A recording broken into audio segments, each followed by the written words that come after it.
This ruling class knows that in the past, when they tried to force a clearly defined change upon a populace, they were met with protest and riots and revolt.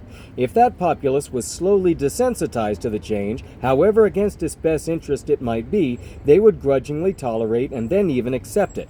First, the entertainment media feature that change in plots of movies and books, and then in other forms of art such as music and their accompanying videos, and the news media present it as a solution to whatever problem they have conditioned us to believe exists.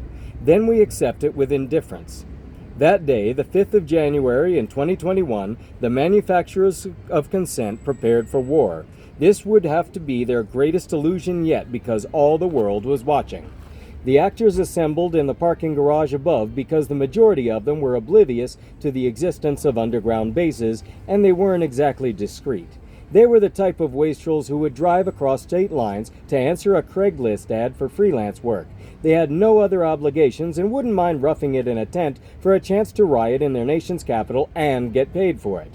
The rest of them were federal agents, and they explained their props to the civilian recruits. The pepper spray was not to be feared because it was just water. The batons were made of rubber and wouldn't hurt. The civilians weren't afraid either way because many of them had been active participants in the peaceful protests that had burnt down various cities the past year.